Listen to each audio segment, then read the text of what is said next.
से कहीं से आ रहा है। अब मैं सोच रहा हूँ कि यार हमारे पीछे कुछ हुआ होगा, ये हमारे ओमान के जो थे दादा परदादा, उनके भी दादा ने, और ओमान जो है बिल्कुल सामने है ईरान के। अब मैं सोच रहा हूँ कि ये कैसे हो सकता है कि यार हमारी इस फैमिली में भी कलर आइज नहीं है, उस फैमिली में कलर आइज नहीं है, तो ये मेरी दो बच्चियों की कलर आइज कैसे हो गई? इसका मतलब ये है कि मैं बीच में कौन फैक्टर हूँ। तो मैंने सोचना शुरू किया कि ये जो हमारे परदादा थे, तो ये लोग तो ओमान के हैं ना, तो ओमान के सामने तो ईरान है, तो हो सकता है इन्होंने जाके शादी वादी कर ली होंगी ईरानी खवातीन से ट्रेडिंग के अंदर, तो वहां से वो कलर राइस होती, वहां से कलर राइस चलती यहाँ की होगी। वो एक जीन चला आ रहा है कहीं पीछे से, जो दो बच्चियों में हमारे आगे, वो दोनों बच्चियां जो है डिफरेंट माओ से हैं, तो कॉमन फैक्टर तो मैं हूं ना। तो जीन्स के अंदर इतनी सारी इंफॉर्मेशन कोडेड आ रही होती है, तो जीन्स के अंदर जो है ना हमारे कैरेक्टर ट्रेट भी कोडेड आ रहे होते हैं। ये सुन लें, एक जो है जो बहादुर शख्स होगा ना, उसका बच्चा जेनेटिकली बहादुरी की तरफ प्री डिस्पोज होगा। इसका मतलब ये है कि अगर उसको सही एनवायरनमेंट मिलेगा तो वो बहादुरी के अंदर बहुत आगे चला जाएगा कम एफर्ट से। इसको कहते हैं प्री डिस्पोजिशन। एक बंदा जो है बुजदिल होगा तो बुजदिली के उसके अंदर ट्रेड्स होंगे बच्चे के अंदर, ठीक है। अच्छा, अब होगा क्या, ये होती है नेचर कहते हैं इसको। हाँ, अब जो नर्चर होती है यानी उसके ऊपर एफर्ट करना होता है, तो एक बच्चा अगर बुजदिल पैदा हो तो अगर आपसे बहुत मेहनत करे तो उसको बहुत बहादुर बना सकते हैं। एक बंदा अगर जो है वो बखील है तो उसको आप जनरस बना सकते हैं, लेकिन उसमें आपको ज्यादा एफर्ट करनी पड़ेगी। तो जो बंदा ऑलरेडी प्री डिस्पोज होगा उसको करने में आपको एफर्ट कम करनी पड़ेगी, सिंपल सी बात ये। तो दोनों चीजें काउंट करती हैं, इसीलिए पहले नसब भी देखा जाता है। जब मैं अफगानिस्तान गया और मैंने देखा जाकर, मैं कहा बेटू बच्चू, तालिबान के पास क्या है? एक उनके पास है अदल, जस्टिस। आप बदमाशी नहीं कर सकते, आपको पकड़े बंद कर देंगे, आप बड़े हो या छोटे हो, दे डोंट केयर, जज पकड़ लेगा आपको। हमारे दोस्त मिनिस्टर थे, उनका बेटा बगैर लाइसेंस गाड़ी चला रहा था, उसको पकड़ लिया उसने चौकी पर।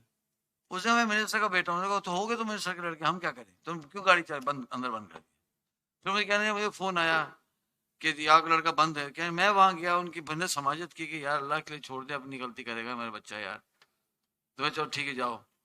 क्यों चलाई इसने भाई गाड़ी? वो मिनिस्टर के बच्चे को पकड़ा, मिनिस्टर को रोक लेते। एक दफा इसने कहने लगा मैं मिनिस्टर हूँ, मैं बता रहा हूँ मिनिस्टर हूँ, तो उसने कहा तो मिनिस्टर तो क्या तुम गाड़ी चेक नहीं होगी? उसने कहा, थोड़ी सी बात की, उसने जो है ना गन लोड कर दी, जागरी पे गन उसने तान ली। उसे मिनिस्टर हो तो हो गए ना, तुम आओ तो उतरो तो सही, तुम चेकिंग क्यों नहीं कराए गाड़ी की? उनको तो रूल है ना, सबको चेक करो। कहना सुलेमान उसने गन पॉइंट मुझको ताड़ लिया, उस सिपाही ने, उतरो, सब चेक किया, आप जाओ। यहाँ जैसी बदमाशी नहीं हो सकती वहां। तो जस्टिस लेके आ गए। दूसरी चीज क्या, अमन है, अमन ले आए ना। मैं जब अफगानिस्तान गया था 2001 में, जब उस वक्त तालिबान का दौर था, तो मैंने देखा कि हमारे जो लोग हैं ना वो गाड़ी की लॉक नहीं करते, वो पहले जो हमारे से पहुंचे थे।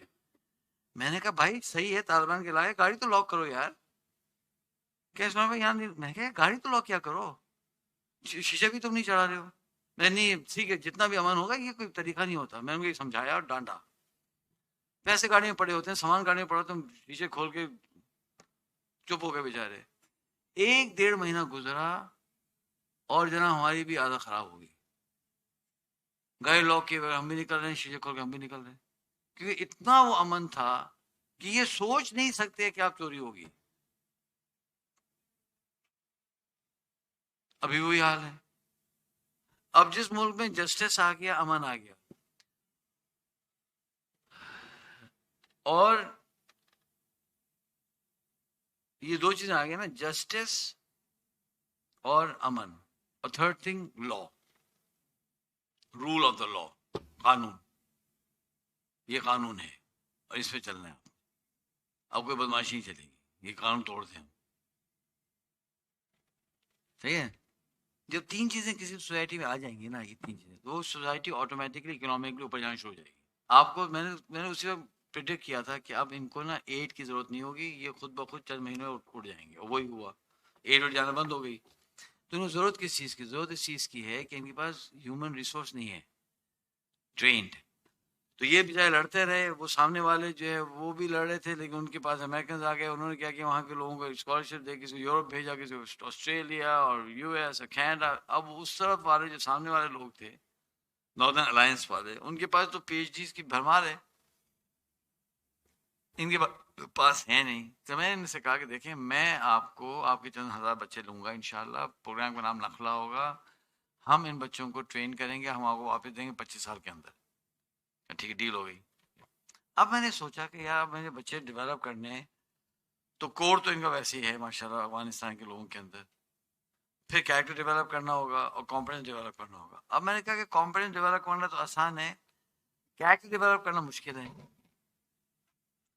तो मैं ऐसा करूं कि मैं जाके बच्चे ही वो उठाऊं जिनके कैरेक्टर ट्रेड जेनेटिकली बहुत स्ट्रांग हो, ताकि मेरा काम आसान हो जाए।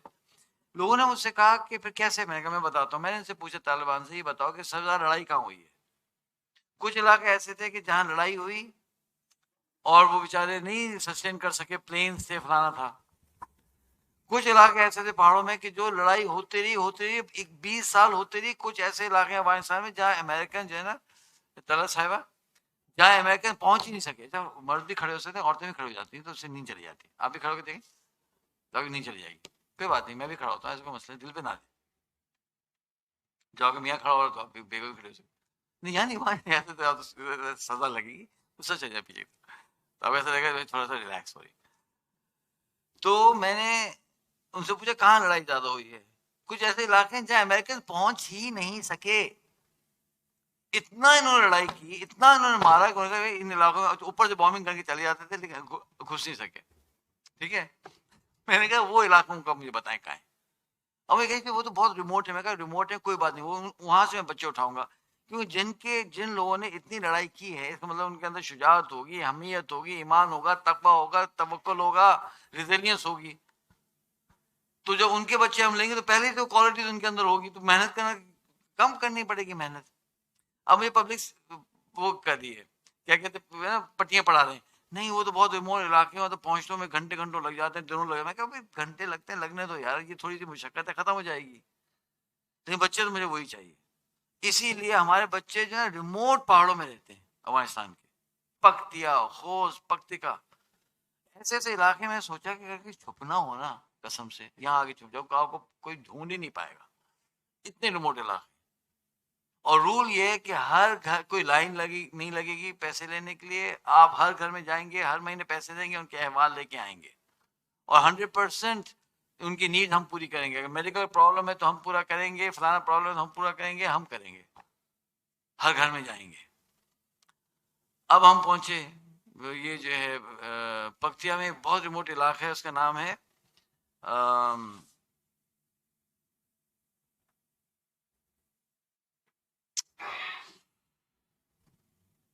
क्या नाम है यार, बहुत रिमोट पहाड़ है। वहां पे हम पहुंचे तो हमें देखा कि यार इतने जंग, यानी इतने संगलाक पहाड़ों में लोग रह रहे हैं। मैंने उनसे कहा कि यार मुझे समझाओ एक बात, जो हमारे साथ लोग थे। मैं कहा ये लोग यहाँ क्यों रहते, ना पानी है यहाँ, इतने सख्त हालात हैं, ये क्यों नहीं नीचे चले जाते पानी की जगह पे और जरखे जगह पे।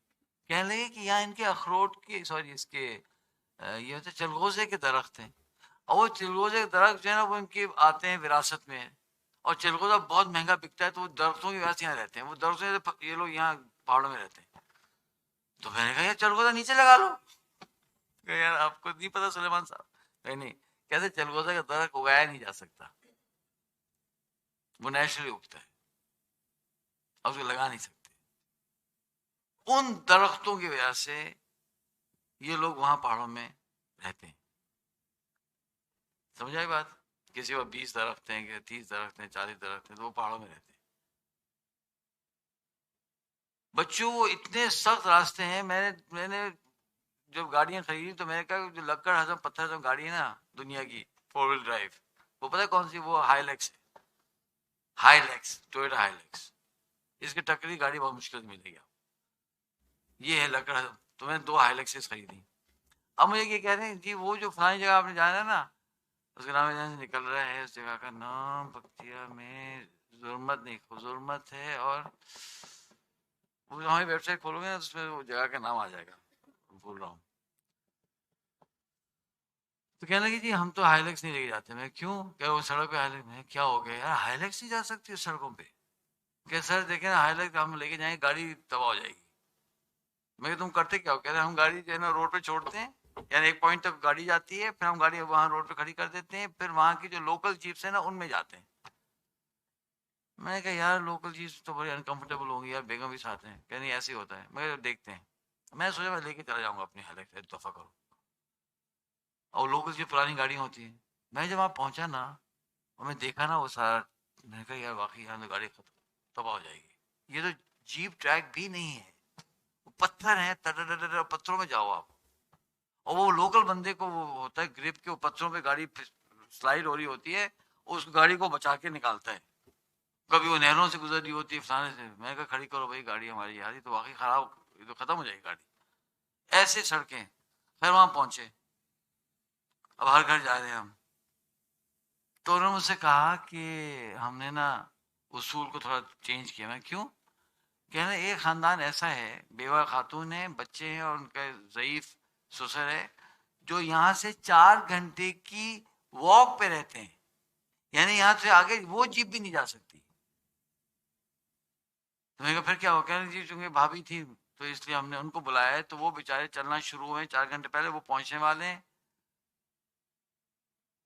तो मैंने कहा तो आपने रूल तोड़ दिया। मैं कहा मैं अपनी बेगम को तैयार करके लेके आया था कि चलना पड़ेगा, तुम चलोगी।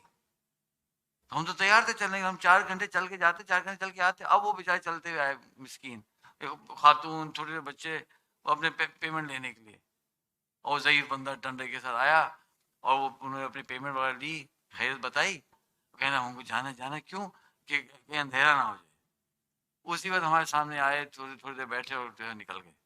इतने रिमोट इलाकों में रहते हैं वो लोगों ने, तो भाई डॉक्टर तो दूर की बात है, गाड़ी नहीं देखी होती है और चीजें नहीं देखी होती हैं। तो वो पहाड़ों ने ना उनकी वो नेचर को प्रिजर्व कर लिया। वो उसी तरह से रह रहे हैं जैसे 400 साल पहले रहते थे। वही उनके अंदर ईमान है, वही उनके अंदर जज्बात हैं, वही उनके अंदर अनकरप्टेड लोग हैं, वही उनके हया है।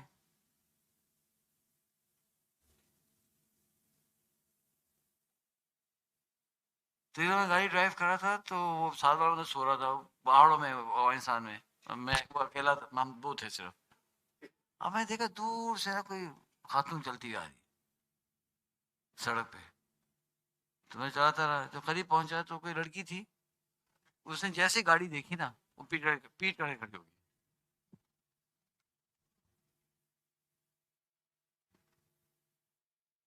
जब तक गाड़ी नहीं गुजरेगी वो पीट। ये हया उसको कोई बता रहा है कि तुम इस तरह करो, कहीं उसकी किताब में लिखा हुआ था? बस वो है नेचर, नेचुरल। दूसरा काम क्या करेंगी? पीट पीट करके बैठ जाएंगी ऐसे ना, ऐसे, जब तक गाड़ी नहीं गुजरेगी बैठी रहेंगी। इतनी हया है। तो हमारा तो काम आसान हो गया, ऐसी बच्ची हमारे प्रोग्राम में आ गई, हमें तो कोई सबक पढ़ाने की जरूरत ही नहीं है। और जो सबसे मुश्किल काम है वो कैरेक्टर डेवलपमेंट है। उनसे जब हम बच्चों से बातचीत करते हैं ना कि तुम बताओ तुमको क्या बनना है, मुल्ला बनना है, मुजाहिद बनना है, अल्लाह का बंदा बनना है, तुम्हारा ग्रेटेस्ट एम्बिशन क्या है, जिहाद करना है, शहीद होना है। मैंने कहा लो भाई, ये तो पहले से कंडीशन है, बच्चे छोड़ दें उनका विजन करना, वो पहले से विजन बना हुआ है। फिर वो अपने आगे बताते हैं, भाई बच्ची आई जूता लेकर। मैं बताएं क्या जूता लेके क्यों आ गई? छोटी बच्ची है ना, जूता मुझे दे रही है। मैं बताइए क्यों जूता लेके फिर रही है? तो पता चला कि इसके वालिद का जूता है जो शहीद था ना, तो माँ ने भेजा था कि जाके सुलेमान को दिखाएं, अपने अब्बा का जूता दिखाओ जिसमें वो शहीद हुआ था। तो फिर वो जूता देख रहा था कि वो अच्छी जूते लेके फिर रही है।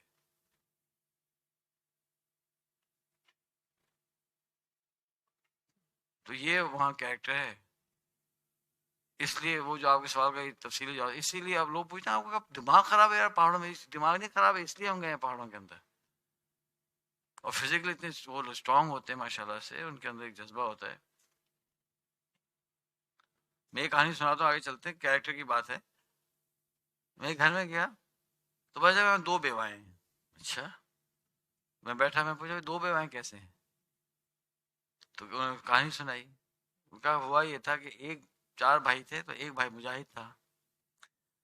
तो वो क्या करते, मुजाहिदीन क्या करते थे कि वो तो आ नहीं सकते ना कहीं से वो हो जाए मुखबरी, क्योंकि अफगान नेशनल आर्मी पहुंची भी थी।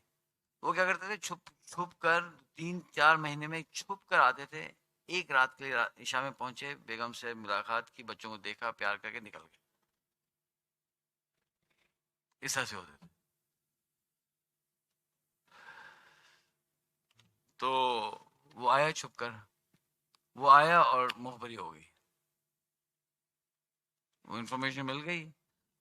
उस घर का उन्होंने घेराव कर लिया, अमेरिकन ने और अफगान नेशनल आर्मी के लोगों ने घेराव किया।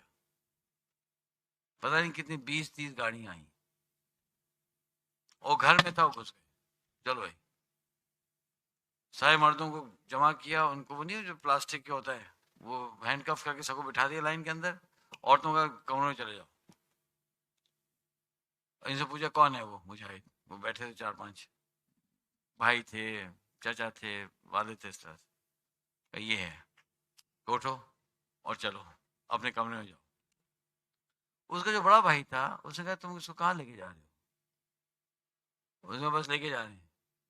वहां जो है 2-3 अमेरिकन थे और 2-3 अफगान नेशनल आर्मी के लोग उस कमरे में थे जब ये हो रहा था। उसने, तुम इसको मारने लेके जा रहे हो? तुम इसको मारने लेके जा रहे हो है ना? क्या तुम इसको कैसे मारने लेके जा सकते हो? उसका हैंड, उसका हाथ बंधा हुआ है उस बंदे का। वो क्या, तुम कैसे इसको मारने लेके जा रहे हो? ये करेज हो सकती है कि आपके सामने लोग खड़े हुए, जान जान निकल जाती है लोगों की। और ये जो पख्तिया के लोग होते हैं ना, बड़े ताकतवर होते हैं, उनकी हाइट्स बहुत ज्यादा होती है। मैंने पूछा इतनी हाइट से चक्कर क्या है? तो उन्होंने कहा कि 2 लोग अफगानिस्तान में मशहूर हैं, 2 जगह जिनमें हाइट ज्यादा होती हैं, एक पख्तिया और एक जो है ना कंदहार। 6'1", 6'2", 6'3" कॉमन है वहां। तो मैं ना, मैं तो ऐसा लगता है मैं छोटा हूँ इतनी लंबी। उसने क्या किया, उसने, उस्मान साहब, उसने वो तोड़ दिया भाई। वो क्या ताकत अल्लाह ने दी होगी यार, फिजिकली क्या गुस्सा उसका है, उसने तोड़ा है और निहत्ते हाथों से हमला किया है कि तुम मेरे भाई को कत्ल कैसे कर सकते हो मेरे सामने। वो जो उसने छलांग लगाई है ना उनके ऊपर, तो पहला फायर हुआ। तो ये तो फिर यहाँ से कोई इशू होगा ना, वो कम आवाज तो कोई बढ़ा दो यार। तो वो फायर हुआ है, वो पहला शहीद हुआ है। फिर उसको लेके गए और कमरे में ले आके बेडरूम में मारते थे कि फैमिली जो है ना वो डिस्टर्ब हो, ट्रॉमेटाइज हो जाएगी ना। उसके बेडरूम में मार दिया तो वो तो बीवी आ नहीं सकेगी बेडरूम के अंदर। तो इसको यहाँ मारा, उसको जाके घर में शहीद किया। एक रात में 2 बेवाएं हो गई। लेकिन कहानी तो सोचें, हाथ बंधे हुए उसने तोड़ के हमला किया है। कितनी जुर्रत होगी, कितनी गैरत होगी, कितनी हमीयत होगी यार। उनका बच्चा हमारे प्रोग्राम में है अभी, क्या होगा? और उस बच्चे ने देखा है, सुन रहा है वो बच्चा उसी पूरे कंपाउंड में होते हुए फायरिंग हो रही है और हंगामा हो रहा है। हम तो शायद किसी मौके पे, अल्लाह माफ करे, शायद कॉम्प्रोमाइज कर भी जाए कुफार के साथ। वो बच्चा कुफार से कॉम्प्रोमाइज करेगा कभी? करेगा क्या? मैंने अपनी किताब दे दी गवर्नर खोस्त को गलती से, तौबा। किताब तो उन्होंने मेरे प्रेजेंट में ले ली और कहते हैं अच्छा, तुम्हारे दुश्मन की जुबान में किताब लिखी है आपने। मेरा ऐसा दिल हो गया, मैं कहा बच्चों अब ये किताब आई ना अफगानिस्तान में तो आनी नहीं है, मैं कहा पश्तो में ट्रांसलेट करके लेके आऊंगा भाई। ये ताना मैं फिर नहीं सुन सकता, हमारे दुश्मन की जुबान में किताब लिखी है। पैंट शर्ट तो सोचना भी नहीं तुम वहां उस्मान, दुश्मन के लिबास पहन के तुम आए हो हैं, वो भी पाकिस्तानी। वो पहले पहले ही मसला है। शराफत से दाढ़ी वाड़ी बढ़ाओ, शराकत में हो, तो फिर तो चलो सही है, ऐसे कोई काम ही नहीं करने। तो इसलिए वो बच्चे हमारे प्रोग्राम में, इस प्रोग्राम में 3 साल हो गए, 22 साल रहते हैं। और उन बच्चों को बड़ा करना है, उनकी शादियां करनी है, उनको डॉक्टर्स, लड़कियों को डॉक्टर्स बनाना है, नर्सेज बनाना है, उनको पाकिस्तान लेके आना है, पाकिस्तान में सेटल करना है, फिर वापस लेके जाना है। और मेरी नॉलेज में नहीं है कोई ऐसा प्रोग्राम अफगानिस्तान में ऐसा जो पूरा कॉम्प्रिहेंसिव लेके चल रहा हो। और अल्लाह के फजल से 3 साल हो गए, 1 महीना भी मिस नहीं हुआ है कोई डिस्ट्रीब्यूशन। ये तो फैसल अब्दुल अजीज करते हैं, पूरा प्रोग्राम चलाते हैं कह सलमान भाई इस महीने तो बहुत मुश्किल है, पैसे नहीं है, तो अगले महीने दे दें मिलाकर। मैं खबरदार यार, ऐसी गलती करनी नहीं है। वो लोग इंतजार करते हैं भाई हर महीने, और कमिटमेंट भी है। तो पैसे नहीं, मैं हाल बताऊं, दोनों गाड़ियां भेज दो।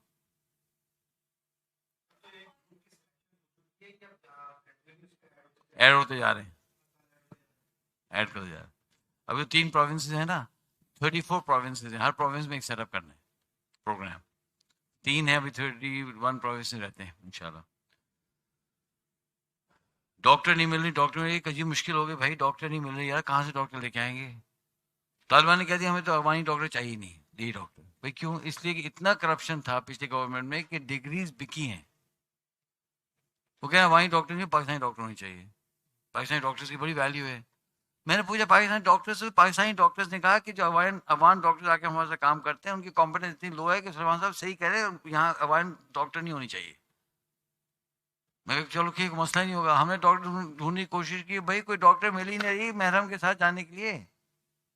कुछ मिली, महरम तैयार नहीं है, एक अजीब हंगामा।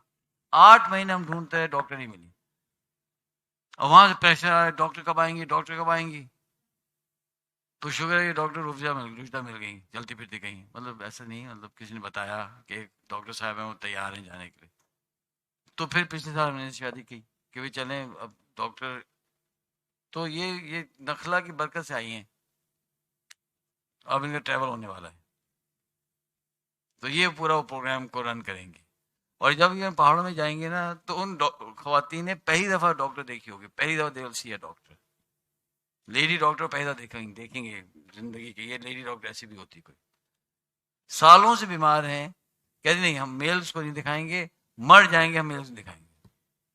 ना वो खुद दिखाना चाहती है, ना कोई उनको दिखाने देगा, ना वो